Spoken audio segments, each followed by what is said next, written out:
Teología e Historia de la Filosofía Medieval Patrística Griega. Profesor titular. Moto, Andrés Román María. Cuaderno 2 Sumario Capítulo 2. Patrística Griega. 2. Las diversas escuelas filosóficas a la llegada del cristianismo. 2. Contexto histórico de las persecuciones. 2. Las persecuciones. 3. Los apologistas. 5. San Justino. 5. Vida y obras. 5. Pensamiento. 6. Tasiano. 7. Atenágoras. 8. Teófilo de Antioquia. 8. El gnosticismo. 8. San Ireneo. 9. La escuela de Alejandría. 10. Clemente de Alejandría. 10. Ética. 11. Orígenes. 11. Eusebio de Cesarea. 12. Escuela de Cesarea de Capadocia. 12. San Gregorio Nacianceno.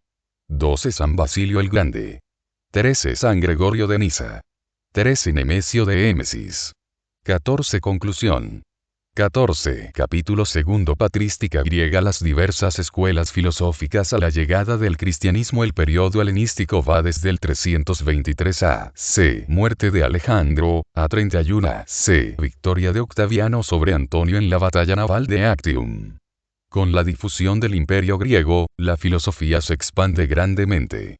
A su vez el imperio romano en el 168 a.C. conquista Macedonia y en el 146 conquista Grecia.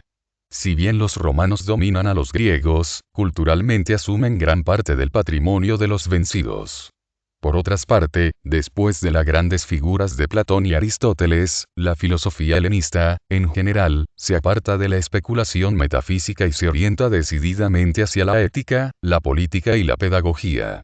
Se acepta como punto de partida el valor de la persona. Hay un interés por todo lo humano, que ya anticipaba el lema del poeta Terencio, 185-159 a.c.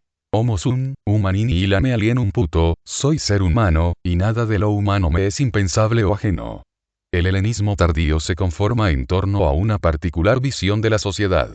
La anterior civilización griega que se fundaba en torno a la polis, siendo una actividad esencial la política. Ahora será una amalgama de pueblos, donde en general el hombre no se siente respaldado y protegido por la polis. Está sometido al poder civil de los grandes imperios.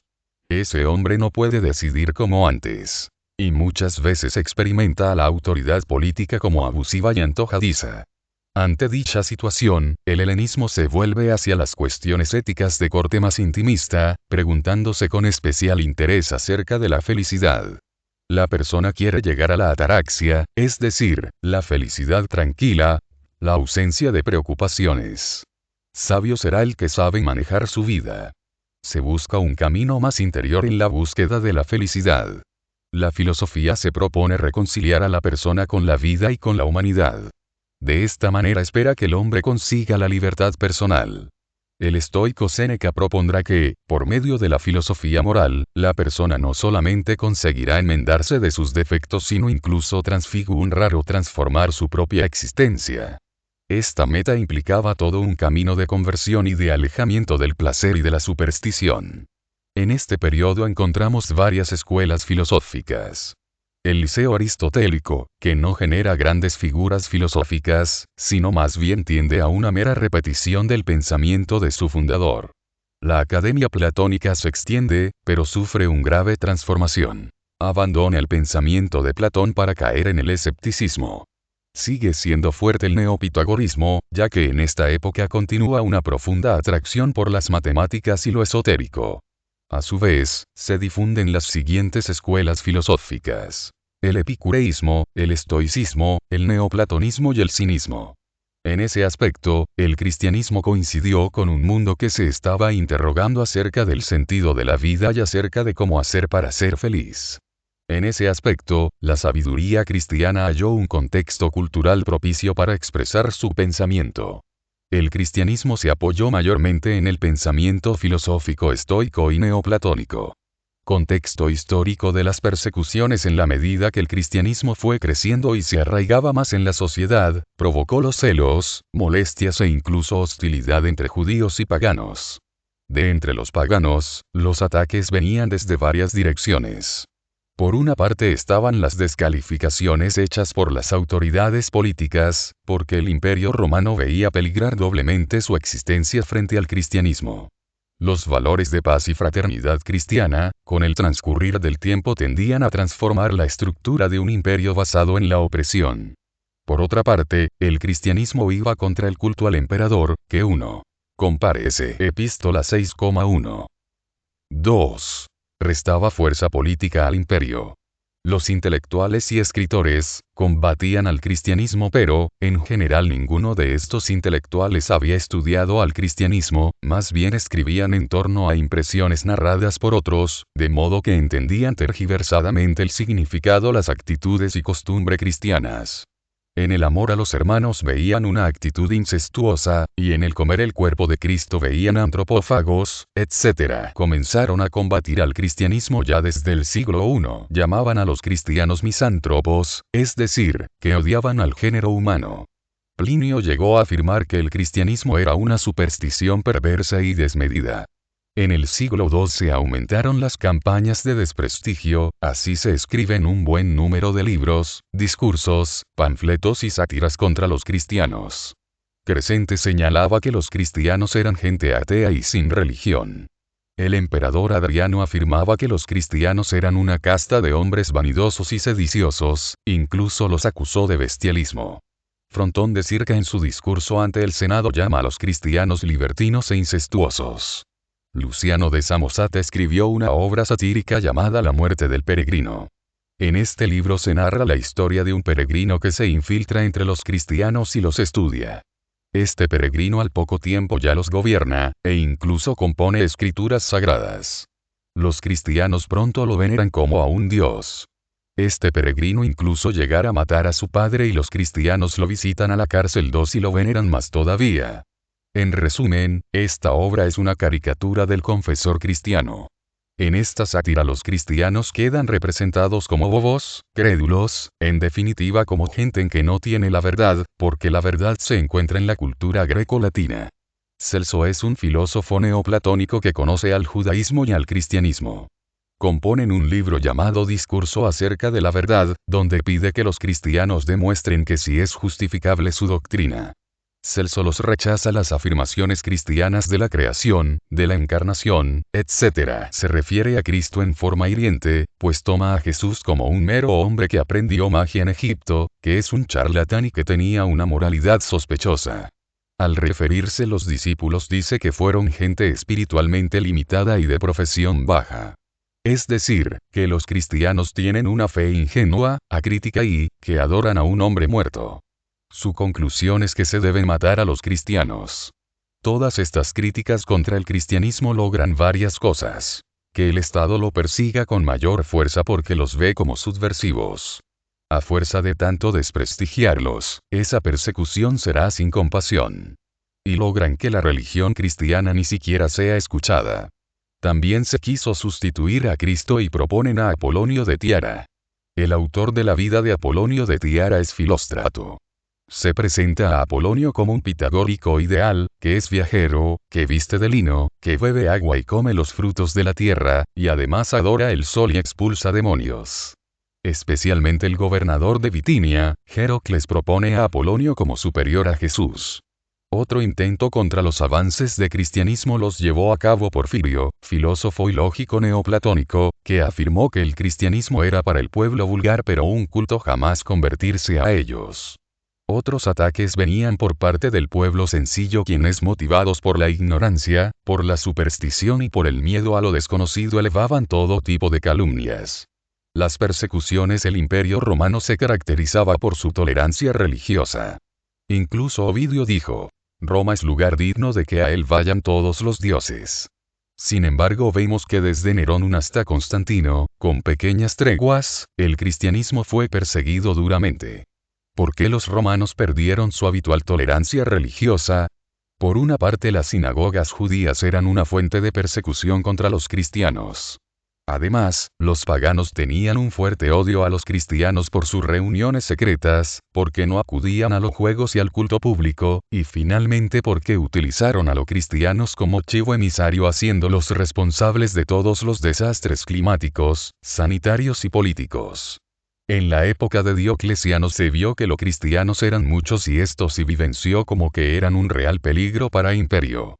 Pero fundamentalmente la causa de las persecuciones confesor cristiano, es aquel cristiano que sufre persecuciones, torturas y prisión por ser cristiano, pero que no llega al martirio, es decir, no lo matan. 2. 3. Fue la absolutez de la fe cristiana. Ellos fueron el primer movimiento que no consideraba a su Dios como a un Dios particular más, sino que lo consideraban como al único Dios. Por otra parte, los cristianos siempre reconocieron a la autoridad del estatal y fueron buenos ciudadanos, pagaban sus impuestos, trabajaban honestamente y se destacaban por su buena conducta. Los romanos, tan afectos al derecho, buscaron algún fundamento jurídico para perseguir a los cristianos. Desde Nerón hasta Cómodo fueron 2 siglos donde se intentó dar un contexto jurídico a las persecuciones. Así, según algunos, los cristianos son perseguidos en virtud de las leyes penales del Código Común Romano. Por este código se los acusaba de magia, de sacrilegio y de alta traición. La objeción es que en los procesos contra los cristianos no se alude a estos temas. Otros señalan que los cristianos eran perseguidos en virtud del derecho de represión que tenía el Estado. Los magistrados romanos tenían un poder extraordinario de policía que les daba un dominio absoluto acerca de la vida y la muerte en caso que juzgaban peligrosa a una persona para el orden público. La objeción a este argumento era que los magistrados absolvían simplemente a una persona con que rechazase su fe cristiana. Con esto vemos a las claras que si los magistrados hubiesen creído que los cristianos eran peligrosos, no se consiente que con solo rechazar su fe ya no fueran peligrosos. Por tanto, más allá del aspecto jurídico que se quiso dar a las persecuciones, no se perseguía a los cristianos por crímenes concretos, sino solamente por el nombre de cristianos. Recordemos que con respecto al culto al emperador, el imperio romano había introducido un culto nuevo en el mundo heleno, el de la diosa Roma. Esta era una creación artificial, de carácter netamente político. Como la diosa Roma era simplemente una abstracción, al culto de la diosa se le asoció algo más concreto: el culto al emperador. De esta manera se fundó la religión imperial. El culto al emperador romano no es una novedad absoluta. Ya los griegos habían practicado el culto a los héroes, personajes a medio camino de la historia y la leyenda, y entre lo humano y lo divino. Luego, cuando Alejandro Magno va a Oriente, descubrieron que varios pueblos adoraban a sus soberanos, incluso en vida. Con prontitud los griegos comenzaron a adorar a Alejandro como un dios con forma humana. Este uso fue utilizado en Roma. Julio César en vida ya había sido adorado como dios. Tenía su templo, sus sacerdotes y sus juegos. A su muerte, el Senado pidió que ocupara un lugar entre los dioses protectores del Estado. Cuando Octavio Augusto dio la paz al mundo, las provincias de Oriente le llamaron Hijo de los Dioses, Salvador, Dios, y en dedicarle altares y templos. Todos los sucesores de Augusta favorecieron esta tendencia, y en todas partes se elevaron augusteos. De ahí la irritación romana al encontrar la resistencia cristiana que solo adoraba al Dios vivo y verdadero. Ciertamente que la persona de Cristo transformó la historia. La humanidad no fue lo mismo después de Cristo. Y por ende, la filosofía no volvió a ser la misma de la época clásica greco-romana. El cristianismo introdujo elementos de amor, de igualdad, de posibilidad de Dios, que marcaron absolutamente al pensamiento, especialmente en Occidente. El cristianismo terminó convirtiendo al Imperio Romano, transformando buena parte de su estilo de vida. Así, cuando el Imperio Romano aceptó la fe cristiana, fue cambiando buena parte de su moral y de su legislación. En el 325 se declara el domingo como día festivo. También se favoreció el matrimonio y la familia. Se prohibió el concubinato para el hombre casado, se aumentó la severidad respecto al adulterio, se aumentaron los obstáculos para el divorcio, se impidieron el aborto, el infanticidio y se hizo más difícil que se use a los niños para la mendicidad. A partir del 438 se suprimieron los crueles combates de los gladiadores. La Iglesia, especialmente a través de los obispos, condujo lentamente a los gobernantes hacia el amor por la paz, la humanidad, la clemencia, la mansedumbre, así como hacia la mitigación de la esclavitud, del encarcelamiento, y de la tortura. Los obispos se convirtieron en maestros de moral. En general, ellos tienen una buena formación antigua y clásica y un excelente manejo de la escritura. 4. Los apologistas. Todos estos ataques exigían una respuesta por parte de los cristianos. En muchas de estas apologías, defensas, se utilizaban argumentaciones teológicas, pero también filosóficas. La apologética crece por una causa externa al cristianismo, como es la defensa frente a los ataques hostiles. Pero también crece por una necesidad interna al cristianismo, de seguir pensando la realidad, a fin de mostrar cómo muchas de las afirmaciones de los cristianos tenían un correlato en el discurso racional. En esta argumentación se emplearon conceptos y categorías filosóficas. Las ideas filosóficas de estos autores cristianos venían fundamentalmente del platonismo, del neoplatonismo y del estoicismo. Los apologistas fueron griegos y latinos. Para distinguir unos de otros, más que criterios geográficos, es decir, no se mirará tanto dónde nacieron o actuaron, sino un criterio lingüístico. Por tanto, los apologistas griegos serán fundamentalmente los autores que escribieron en dicha lengua. En los dos grupos encontraremos apologistas que verán a la filosofía clásica como enemiga y rival del cristianismo, y apologistas que verán en la filosofía anterior una preparación providencial para el cristianismo. En los dos grupos encontraremos autores que verán a la filosofía clásica como enemiga y rival del cristianismo, y otros que verán en la filosofía anterior una preparación providencial para el cristianismo. En los escritos de los apologistas podemos encontrar pequeños tratados de filosofía. Los temas fundamentales a tratar por ellos son Dios, la naturaleza del alma, su inmortalidad, la definición de hombre, la naturaleza como creación, la validez del cristianismo y de la filosofía. En general, la antropología manejada por la patrística y los apologistas acentuará por todos los medios la unidad del hombre. El hombre es la unidad del espíritu y el cuerpo. Insistirán en que la bondad del hombre también incluye su corporalidad. San Justino. Vida y obra. San Justino se llamaba Flavio Justino, hijo de Prisco, nació en Flavia Neápolis en la Siria Palestina, hacia el año 100. Sus padres eran paganos. Justino tuvo una buena formación filosófica, ya que buscando instrucción se formó sucesivamente por un estoico, un peripatético, un pitagórico y un platónico. La filosofía le inspiró siempre un alto ideal moral, por eso desechó a los epicúreos. Es más, la filosofía le guió hacia la búsqueda de Dios. Finalmente ese proceso de búsqueda culminó cuando se encontró con el cristianismo. Justino se convirtió al cristianismo, como culminación de un proceso de búsqueda de la verdad. Por tanto, tuvo siempre una actitud positiva hacia la filosofía. Es más, hecho cristiano no dejó el tribuno manto de los filósofos, porque estaba seguro de haber dejado filosofías parciales e inciertas, por la única filosofía plena. Se convierte al cristianismo justamente en un momento en que muchos se los calumniaba. Pero Justino, al ver morir a los cristianos con tanta serenidad, entendió que ellos no podían ser el tipo de gente vil de que se los acusaba. Llegado a Roma abre una escuela de filosofía cristiana. En ella tuvo como discípulo a Tasiano. Justino fue un laico cristiano que predicó con valentía la verdad cristiana en el centro de un imperio hostil al cristianismo. Imperio. Morirá mártir en Roma, posiblemente por las maquinaciones del cínico Crescente. Su martirio acontece en el 163 ante Junio Rústico, quien era confidente del emperador Marco Aurelio y lector del estoico Epicteto. 4. Sus escritos son numerosos, aunque solo nos han quedado 3. Diálogo con Trifón, y 2 apologías. Una está dedicada a Adriano y otra a Marco Aurelio. La apología primero está dedicada al emperador Adriano. Posiblemente fue escrita hacia el año 155 en Roma. El motivo de la apología fue sin duda el captar el atropello legal que se daba contra los cristianos. Coplestón, Frederic, Historia de la Filosofía, T.I., Barcelona, Ariel, 1983, Pax.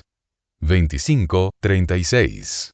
Entre sus obras perdidas, según Eusebio de Cesarea, estarían refutación, sobre la monarquía de Dios, y diálogo contra los judíos. Según Ireneo, escribió contra Marción. 4, 3, 5. Tianos. Entiende Justino que un mero nombre no puede tomarse por un crimen, máxime cuando el nombre de cristiano está vinculado a nobles acciones. 4. Justino apela al amor a las leyes de los romanos para señalarles que no se puede dañar a las personas si no se comprueba que han hecho el mal. Por tanto pide para los cristianos que se les haga un juicio justo. 2, 3. Aunque Justino en esta apología señala expresamente que los cristianos no son ateos, el 6 de septiembre de 2013, más que refutar las calumnias que se decían acerca de los cristianos, expone cuál es la vida de los cristianos porque entiende que la mejor defensa es una leal exposición de la verdad.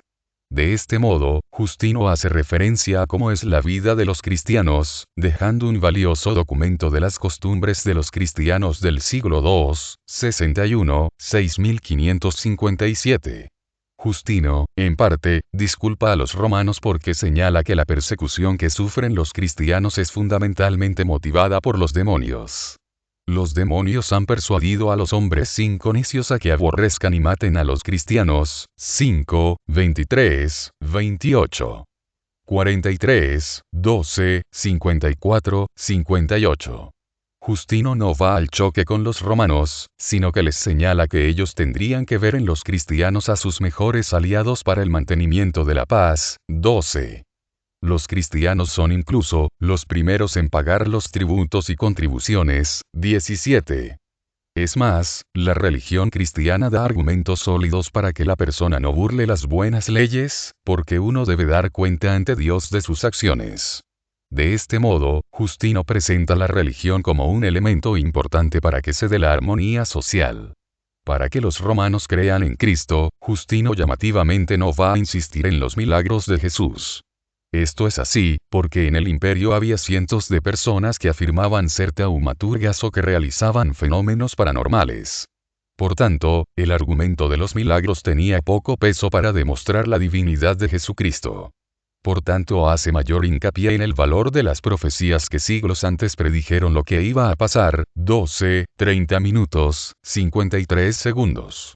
Justino plantea una posible objeción. Porque si las profecías son el medio más claro para reconocer la divinidad de Cristo, los judíos, conocedores de las profecías no reconocieron a Cristo, sino incluso lo maltrataron y mataron. Nuestro autor reconoce el hecho, aunque no logra fundamentarlo excesivamente. Por tanto, Justino responde es que los judíos leen las escrituras pero misteriosamente no han sabido entenderlas. 31, 36. 49. Les señala a los romanos que hay profecías cumplidas y otras por cumplir, como la segunda venida de Cristo. Y así como las primeras se cumplieron, por más que muchos no las comprendieron, las que se deban cumplir se cumplirán por más que algunos no las comprendan ni les den fe. 52. Concluye pidiendo que se cumpla una carta de Adriano que pide que los cristianos sean juzgados solamente si han obrado contra las leyes. E incluso, si la acusación es fruto de una calumnia, que se castigue al que calumnió. 68. La Apología segundo es un apéndice de la primera, y está dedicada al emperador Marco Aurelio.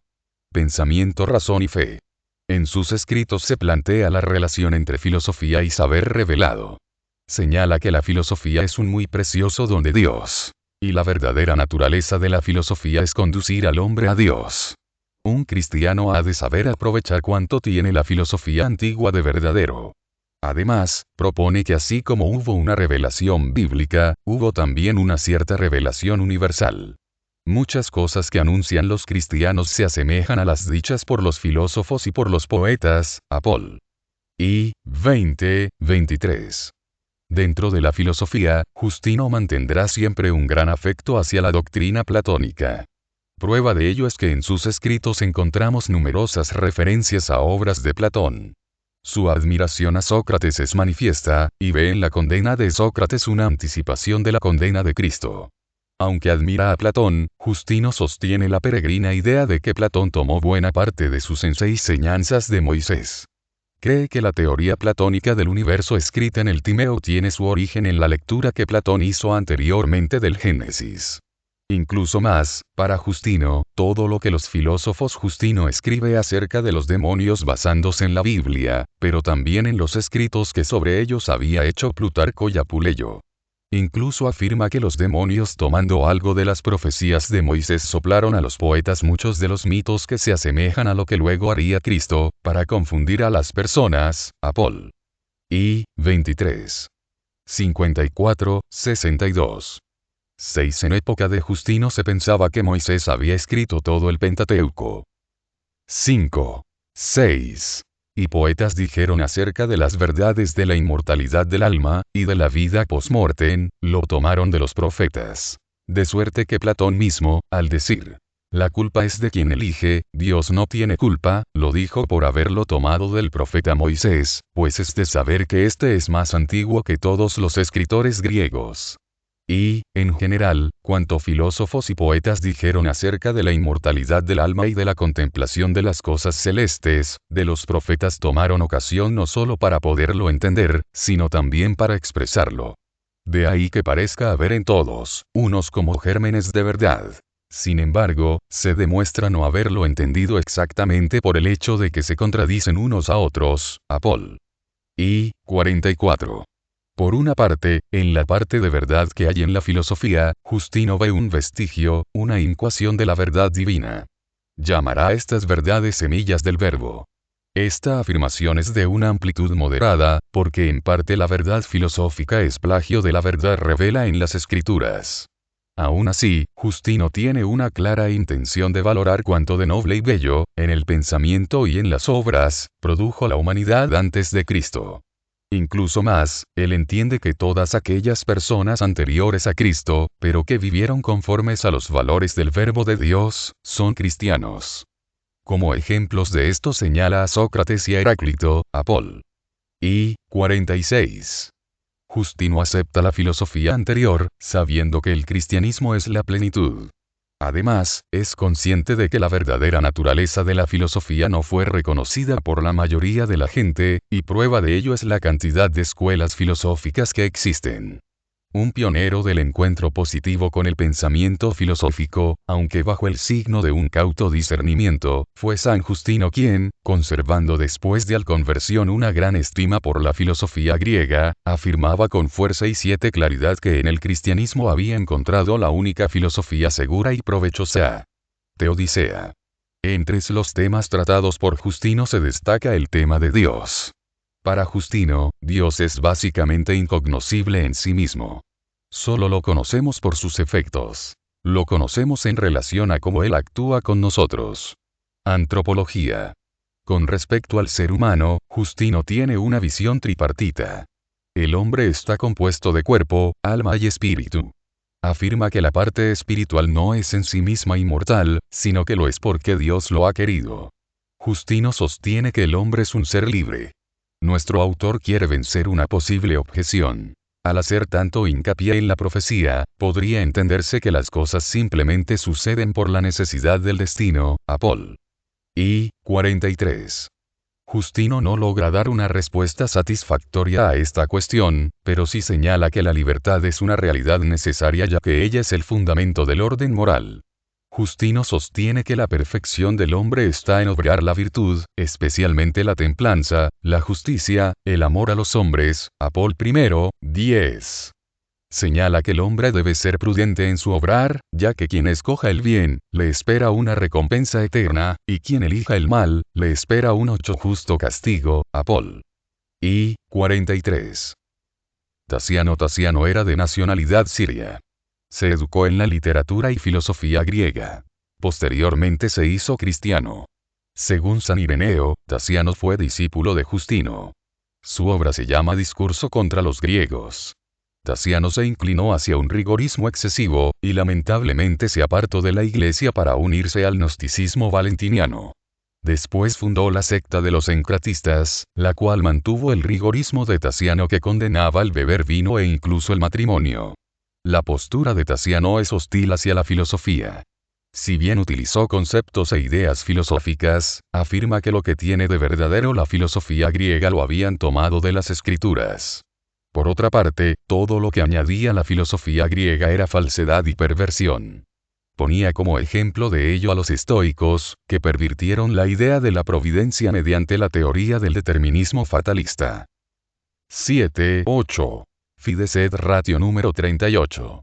Compárese. Ruiz Bueno, Daniel, Padres Apologetas Griegos, Madrid, BAC, 1979, Pax. 153, 548. 7. Daciano afirma que la mente humana tiene capacidad para probar la existencia de Dios a partir de las criaturas. Podemos conocer a Dios a través de sus obras. Enseñó la creación en el tiempo. Sobre el ser humano distinguió su parte espiritual entre alma y espíritu. Afirmó asimismo la libertad de la voluntad. Atenágoras. La obra fundamental de Atenágoras es la súplica en favor de los cristianos, escrita alrededor del año 177. Esta obra va dirigida a los emperadores Marco Aurelio y Cómodo. En ella, Atenágoras defiende a los cristianos sobre las calumnias que sobre ellos se tejía. El que eran ateos, antropófagos e incestuosos.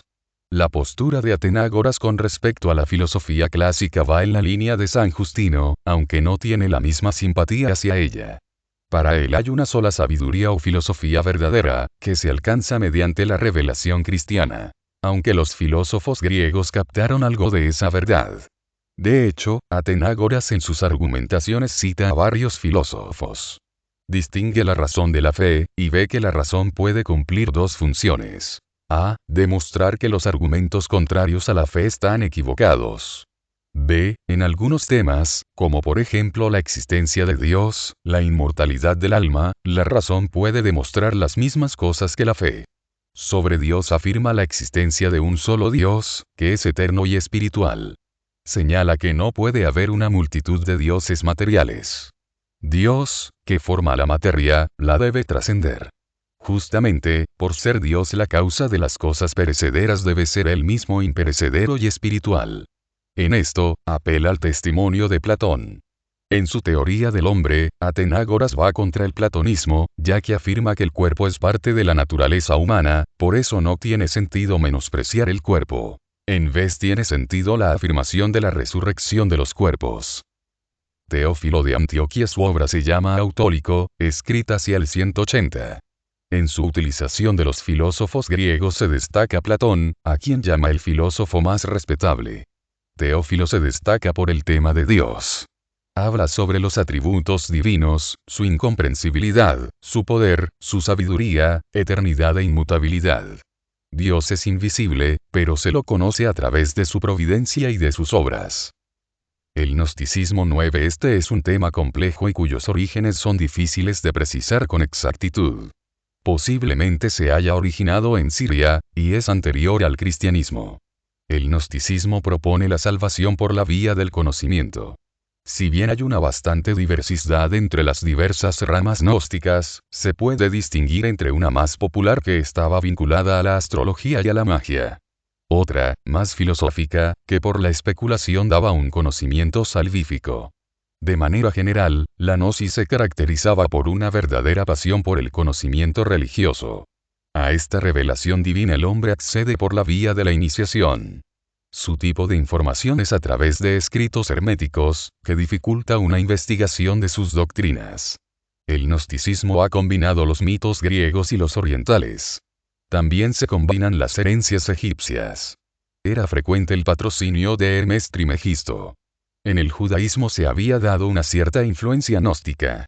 Con la llegada del cristianismo, muchos gnósticos pensaron ver en Cristo una especie de demiurgo ordenador. Estos gnósticos gustaban de verse como superiores frente al cristiano vulgar. Lo 9. Compárese. Coplestón, Frederic, Historia de la Filosofía, T.I., Barcelona, Ariel, 1983, Pax. 36, 49. 8. Cierto es que en el siglo II fue un verdadero peligro para la fe. Para demostrar la diversidad de los pensadores gnósticos, veamos que Marción fue un cristiano excomulgado. En vez, el grupo de los sófitas era de origen judeo-alejandrino. Basílides y Valentino nunca fueron cristianos. La adopción de elementos cristianos por parte del gnosticismo se debió, en gran medida, al deseo de absorber al cristianismo, pero sustituyendo la fe por la gnosis. Los gnósticos quieren anular la fe, en función de la razón, ya que la gnosis es superior a la fe, y la gnosis es la fuente de la salvación.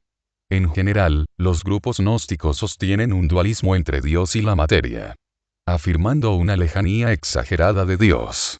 La materia no es hecha directamente por Dios, sino seres intermedios que van creando.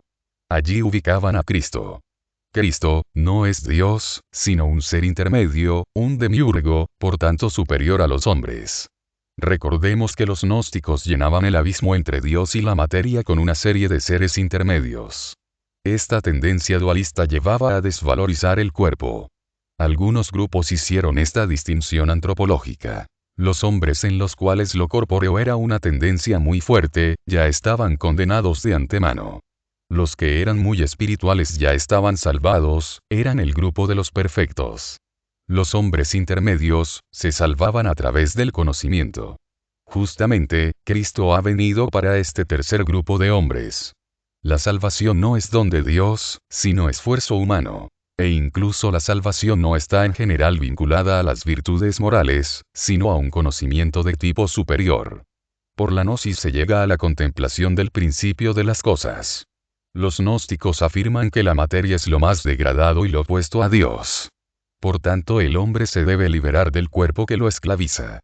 Pero en cuanto a la moralidad variaban entre un cierto rigorismo basado en este desprecio a la materia, o un cierto laxismo, ya que lo que se hacía a nivel de la materia no contaba.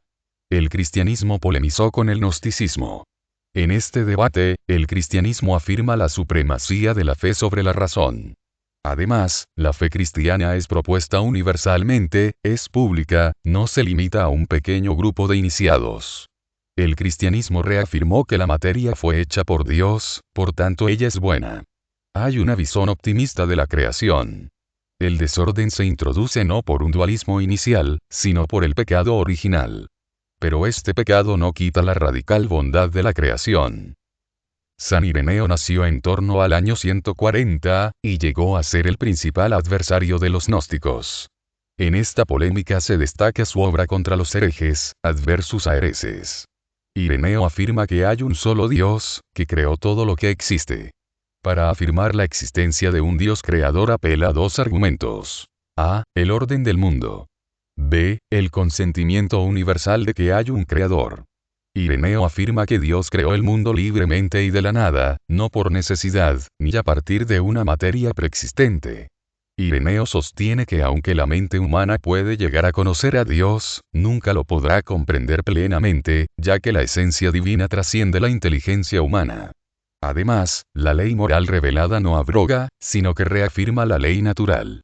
Ireneo señala que los gnósticos, más que un saber misterioso, tomaron la mayoría de sus ideas de los filósofos griegos. Su moral la toman de Epicuro y de los cínicos.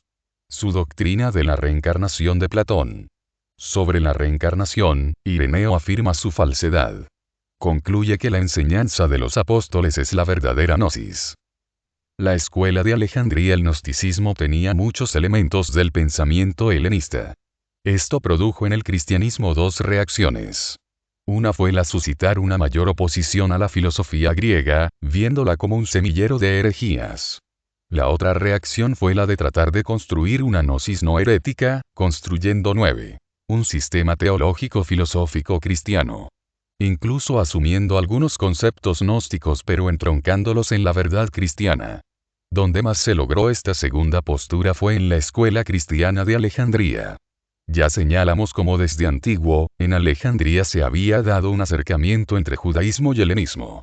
Esta escuela tuvo una inclinación por la filosofía neoplatónica, y se inicia con la participación de cristianos a las clases del filósofo Amonio Sacas.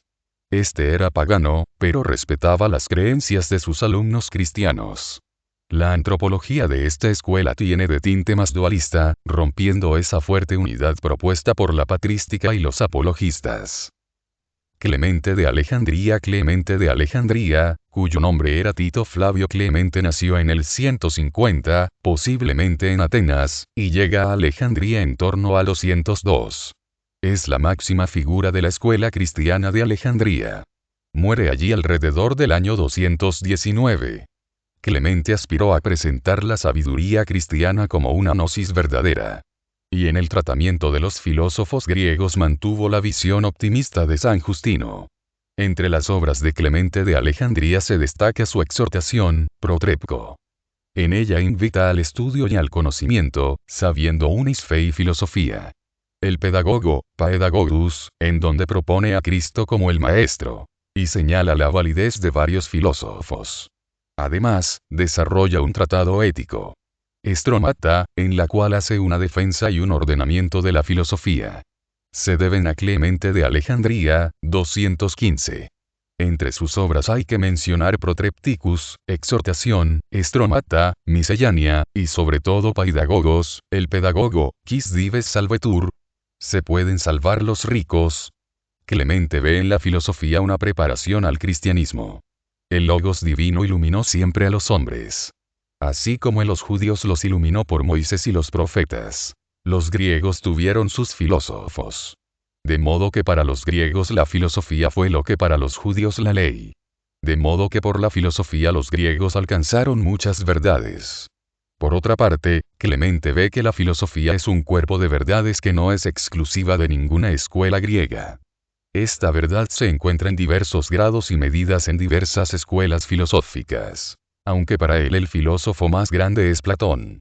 Clemente se hace eco de la teoría de que los griegos habían plagiado varias verdades del Antiguo Testamento, pero que por vanagloria habían desfigurado lo que allí habían encontrado. La filosofía también es una ayuda para comprender el cristianismo. La fe ciega no es ningún ideal.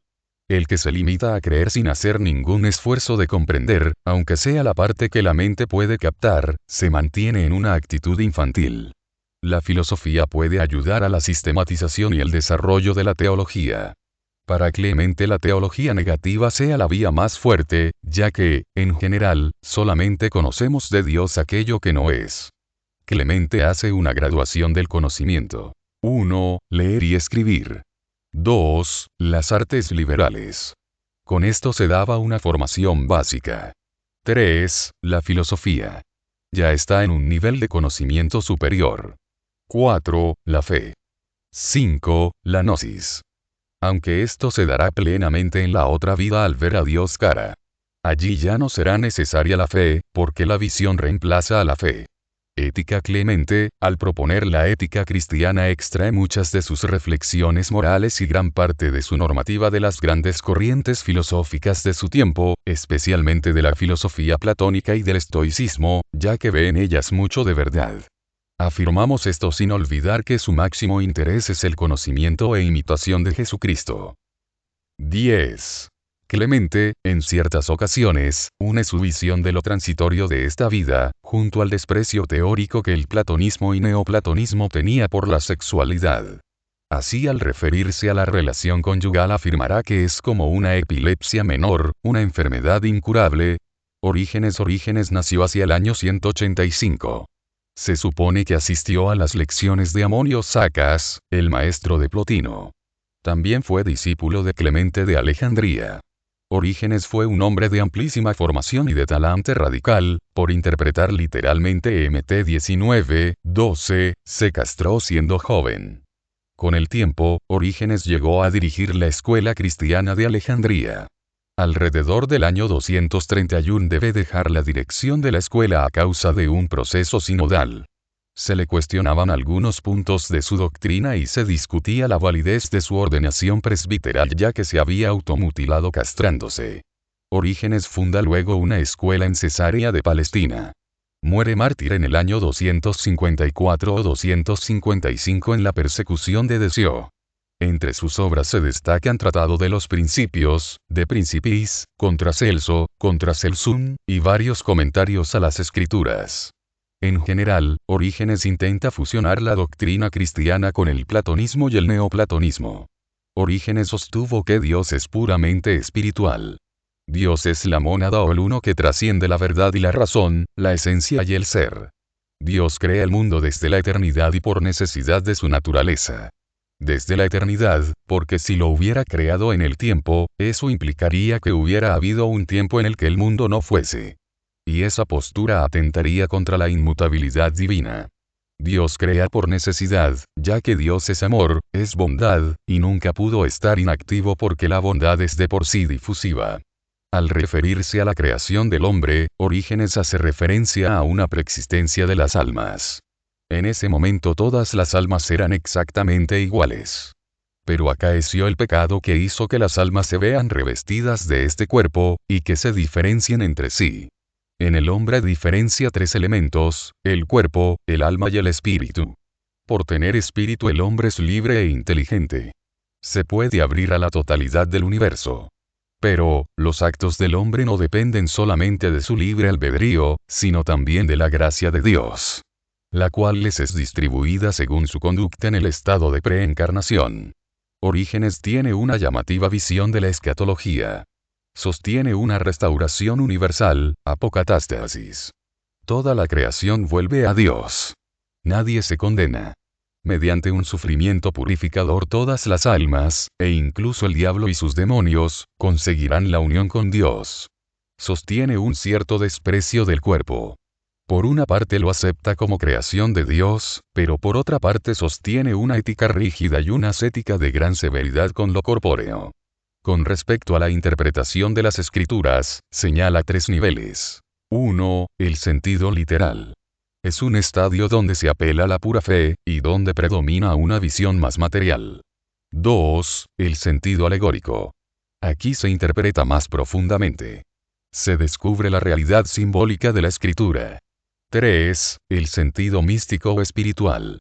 Se trasciende la alegoría y se llega a un anticipo de la sabiduría y contemplación eterna. Orígenes afirma que la verdad es camino para llegar a Dios, ya que Él es la verdad en sí. La verdad revelada es válida, pero también es válida la verdad que nos acerca a la filosofía. Eusebio de Cesarea nació en Palestina hacia el 265, y fue obispo de Cesarea en el 313. Muriendo allí en torno al 340. Principalmente se lo conoce como uno de los grandes historiadores de la Iglesia. Aquí nos interesa particularmente en su postura filosófica.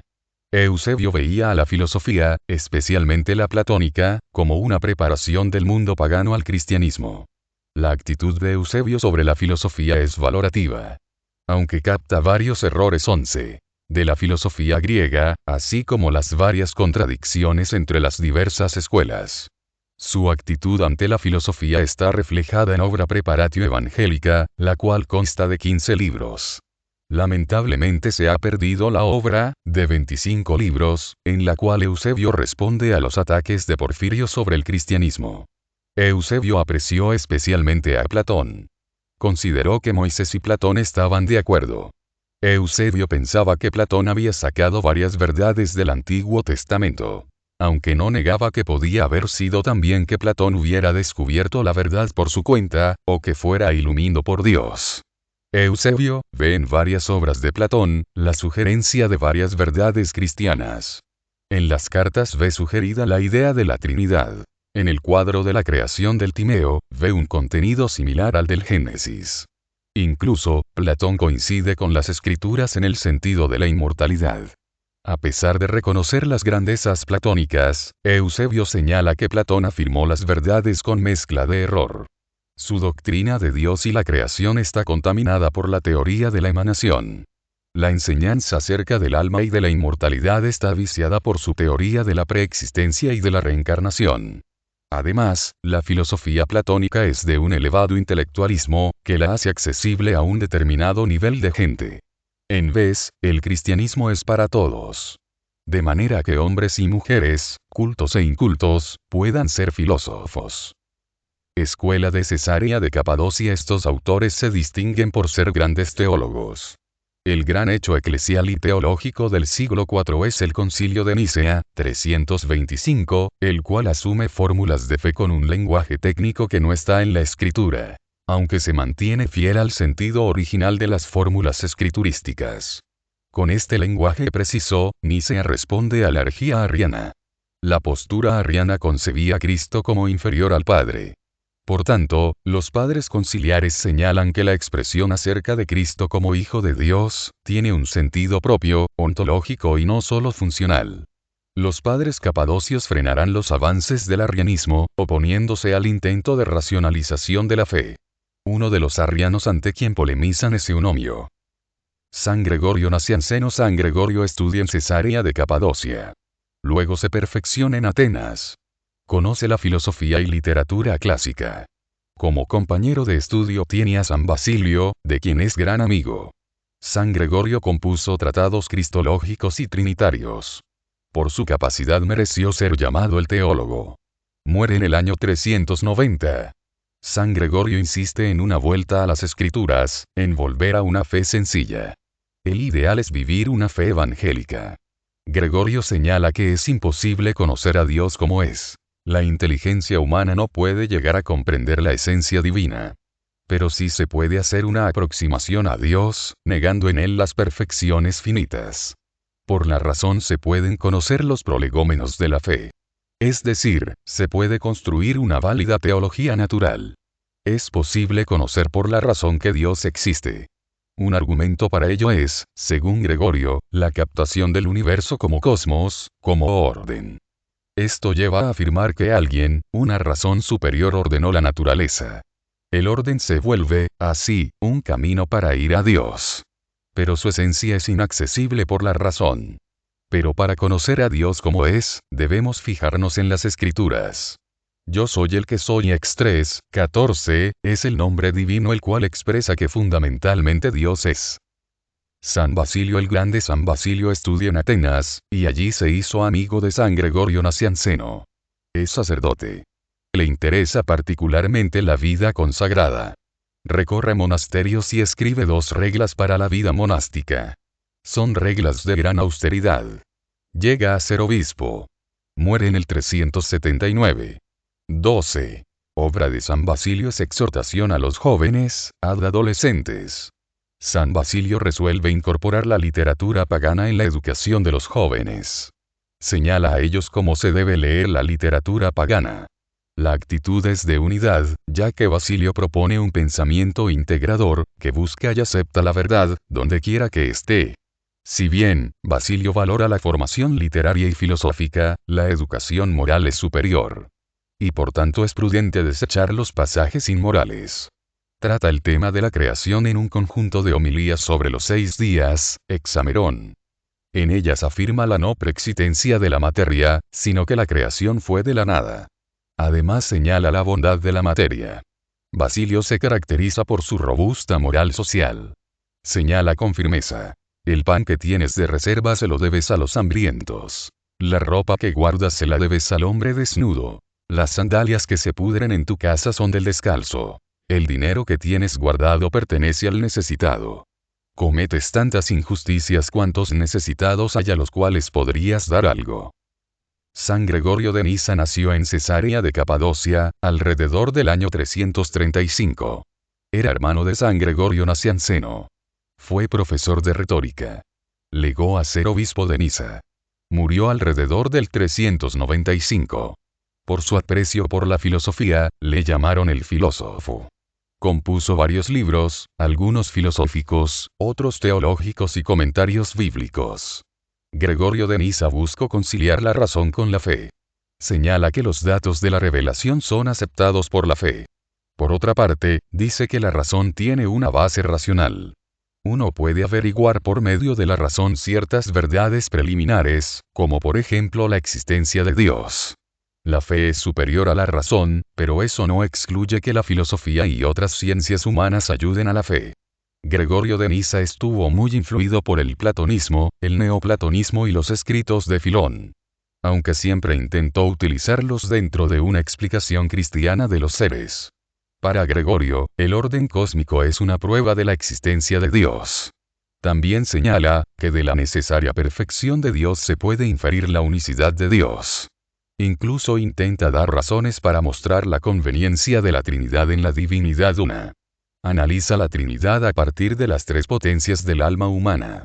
Este intento de hacer más inteligible el misterio, será una propuesta continuada por otros medievales como San Anselmo y Ricardo de San Víctor. Gregorio de Nisa fue el fundador de la teología mística. Señala que la mente del hombre está adaptada para conocer objetos sensibles. Al contemplar estos objetos, la mente puede llegar a conocer algo de Dios. Por otra parte, señala Gregorio de Nisa, los objetos sensibles no son plenamente reales. Son símbolos de la realidad inmaterial, realidad esta por la que el hombre es atraído. Se produce por tanto un estado de tensión en el hombre, que Gregorio llama desespero.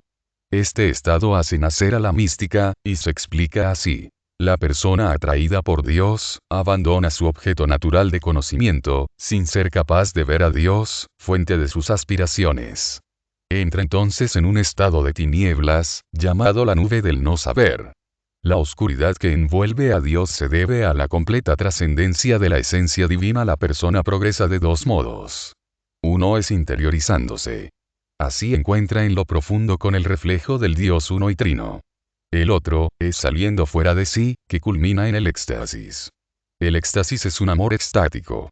Gregorio de Nisa se destaca por su preocupación antropológica.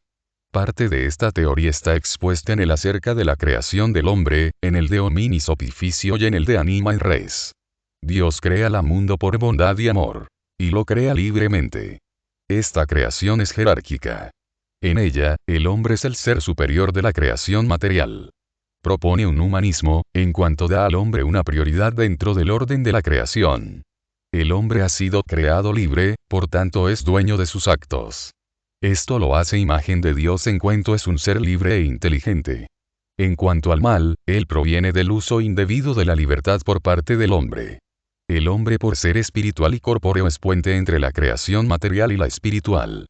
El hombre es resumen de la creación. Es un microcosmos. En cuanto al hombre, Gregorio distingue entre a. El hombre celestial, ideal o universal. Este ser humano ideal, que no tiene determinación sexual, existe solo en la idea divina. 13. B. El ser humano terreno, concreto, objeto de experiencia. Este está sexualmente determinado, y parcialmente expresado en muchos individuos particulares. A partir de la venida de Cristo, se da en el hombre una recreación para restaurar en él la relación con Dios. El hombre, restaurado por la gracia, puede volverse a sí mismo y descubrirse como imagen de Dios. Gregorio acepta la teoría origenista de la restauración universal de los seres, donde nadie se condena. El hombre, con existencia individual, será totalmente de acuerdo con la idea que Dios tiene acerca del hombre. No comparte con Orígenes la teoría de la preexistencia de las almas. Para Gregorio de Nisa el alma es una esencia creada. Ella es espiritual e incorpórea. Es simple y sin composición. Por eso puede sobrevivir al cuerpo. Aunque finalmente se reunirá con él. Nemesio de Émesis. Con este autor se concluye la patrística griega. Llegó a ser obispo de Émesis en torno al año 400. Una de sus obras es acerca de la naturaleza del hombre.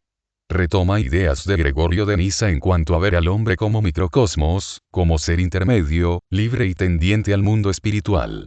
Pero en cuanto el hombre tiende al mundo sensible y corpóreo se aleja de Dios.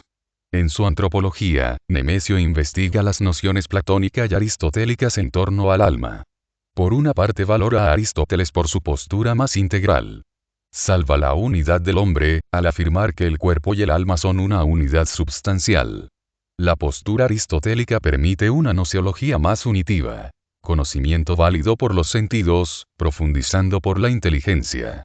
Pero la teoría de Aristóteles deja un gran interrogante acerca de la posibilidad de subsistencia del alma después de la muerte, aunque permitiría entender mejor la resurrección del cuerpo. El platonismo permite afirmar la vida del alma después de la muerte, pero maneja una antropología muy poco integradora, al separar y casi oponer alma y cuerpo. En la disyuntiva, Nemesio opta por la antropología platónica, pues en ella se afirma claramente la supervivencia del alma después de la muerte terrena. Seguros de que lo propio del hombre es su alma, se ha de buscar los bienes propios del alma, la virtud. Esto nos proporcionará la felicidad. Pero, en cuanto al cuerpo, propone más bien una ética represiva.